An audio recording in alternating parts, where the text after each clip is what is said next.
This time we'll go into our regular monthly meeting of the Somervell County Commissioners Court. All commissioners are present. It's 9:36 on the 8th day of September. Now, the first item on the agenda would be comments by citizens on non-agenda items. You might introduce yourself. We may not all know you. I'm Janis Stout. I've lived here about 3 years, and it has been my great joy to be a volunteer at the Somervell County Food Bank for, I guess, that whole time, and the manager of the food bank for about 2.5 years now. The sign in front of City Hall right now is a sign in memory of Louise Berry, who recently died. Many of you know that Louise did such generous and fine things for this community, but one of the main ones of those was working to bring back and to further the work of the food bank. And that's why I wanted to come today, as we remember Louise, to talk to you a little bit about the food bank in case you don't know. We have served for the last 2.5 years an average of 85 to 90 households a month. We don't say families. If people are living in a group and sharing their groceries, that's a household. Many of the households are single people, elderly people.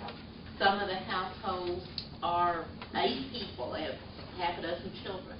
But we serve about that many households a month. The last 2 months, it's been above 100 for each of those months.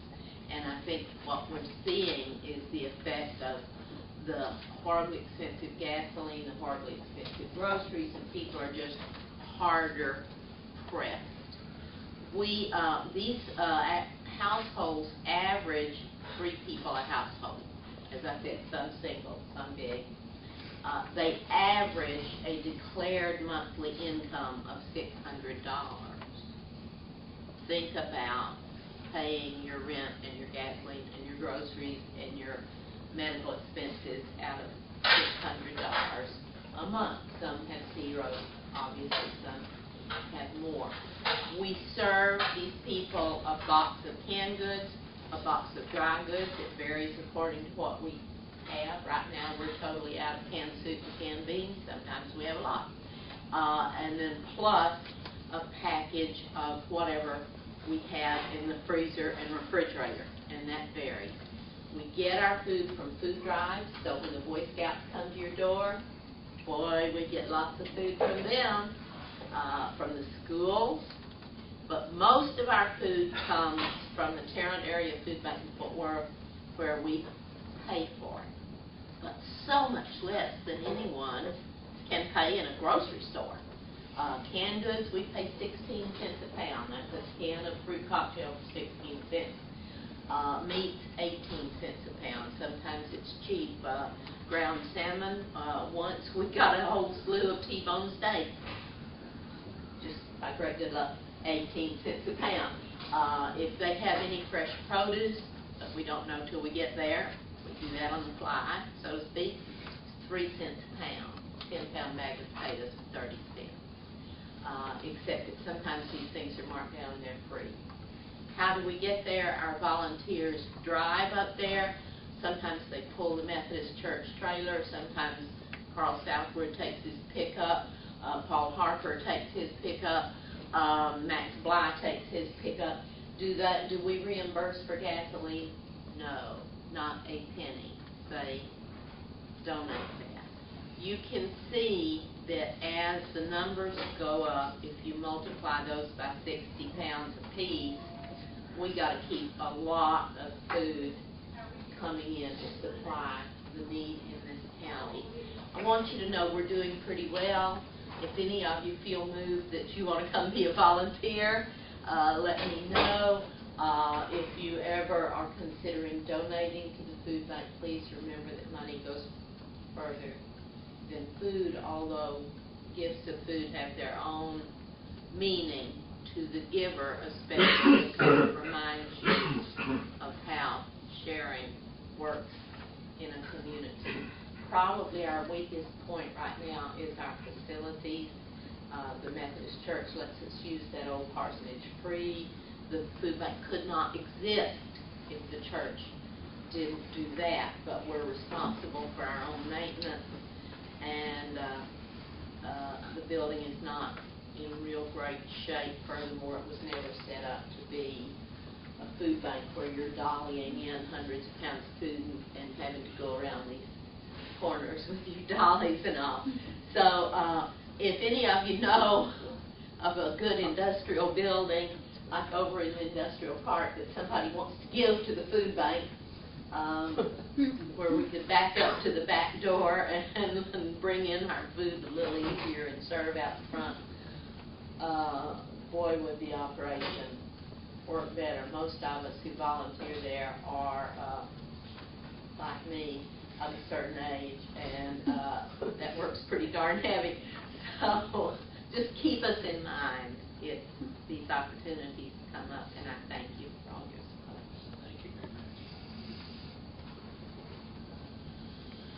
You may have any comments about that. Food bank? Well, food bank's great. Our two, and I'm sure there's more than those, but our thrift store and our food bank does such a job for this community. Absolutely. I think both of them could use more space if they had it. Oh, the thrift store, yes, is desperate for space. But let me just say one more thing. I've been so happy to live in Glen Rose these last 3 years, and I think my chief source of happiness is in this food bank. I just dearly love it. Thank you. Thank you. I feel probably most people do not really have a clue as to what goes on that line. I just wish there was a way that people could be more aware of it, and people would be more appreciative that had the opportunity to even know about it. So I think it's a wonderful thing. There's 2 newspaper representatives here now. You could come over and take a picture of our bare shelves today.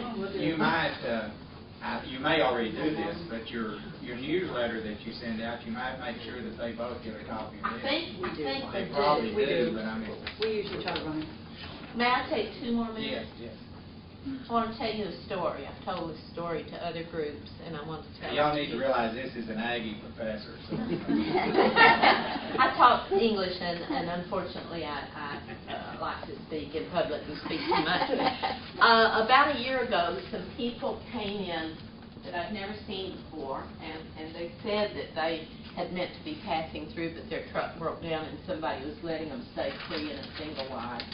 I don't remember who. They were really shabby looking, hair in need of cutting. They were dirty looking, but they had a little girl with them who was clean and neat and looked healthy. I knew where the resources of this family were going. I started getting things. I said, here's your box of canned goods, here's your box of dry, and she peeked over in the canned goods, and she would say things, and I'm not kidding, like, beets, my favorite. Most of us don't say that. Green beans, my favorite. This is a little bitty kid. I started handing out stuff from the freezer, and everything I brought out, it was not ice cream and cake. Here we have some frozen broccoli. Will you use that? Broccoli, my favorite. That's how I was hungry. And when people say to me, some of the people you serve there are cheating you, they're not telling you the resources they had, etc., I feel like that's on their head, that's on my head, not on my head. I wasn't hired to be a detective. And I remember that little girl. She was hungry. Bye-bye. Thank you. Thank you.